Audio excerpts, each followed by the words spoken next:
Hello friend, नमस्ते, प्रणाम। आज मैं आप लोग के बीच में बहुत ही प्यारा सा कलश गुठाई का गीत लेके आई हूँ। अगर पसंद आएगा तो चैनल को सब्सक्राइब करना और प्यारा प्यारा सा कमेंट जरूर करना कि आप हमारी वीडियो कहाँ कहाँ से देख रहे हैं। गोठो गोठो ननद रानी कलसा बीच मड़वना में जवन कहबू तवन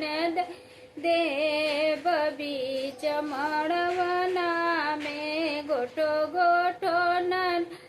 रानी कलसा बीच मड़वना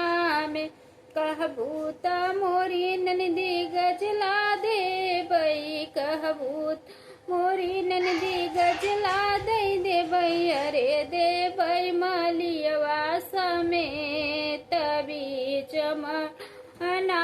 में अरे देबई मलियवा समेत बीच मणवना गोठा गोठा ननद रानी कलसा बीच मणवन आमे जमन कहबू तवन दई देव बीच रवना में अरे कहबू त मोरी ननदी चूड़िया दई देबई कहबू त मोरी ननदी कंगना दई देबई अरे देबई चूड़ी हरवा समेत बीच रवना में अरे देबई चूड़ी हरवा समेत बीच मड़वना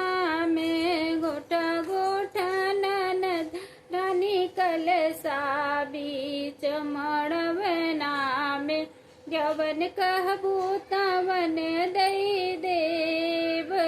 बीच मड़वना में अरे कहबू त मोरी ननदी लहंगा दई देबई अरे कहबू त मोरी ननदी चुनरी देबई अरे देबई बजजवा समेत बीच रवना में अरे देबई बजजवा समेत बीच मड़वना में जवन कहबू तवन दई देव बीच मड़वना में अरे कहबू त मोरी ननदी हरवा दई देबई अरे कहबू त मोरी ननदी झुमका दई देबई अरे देबई सोनरवा समेत बीच मड़वना में अरे देबई सोनरवा समेत बीच मड़वना में जवन कहबू तवन दई देव बीच मड़वना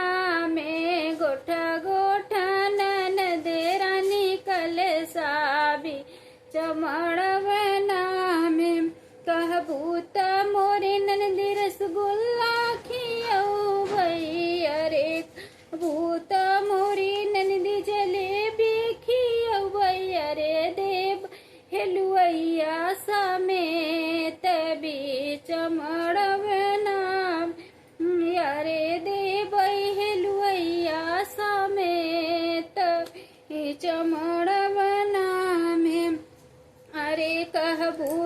मोरी ननदी लाई गठी गठी औ बई अरे कह त मोरी ननदी लाई गठी गठी औ बई अरे हे बई भुजवना समेत बीच मना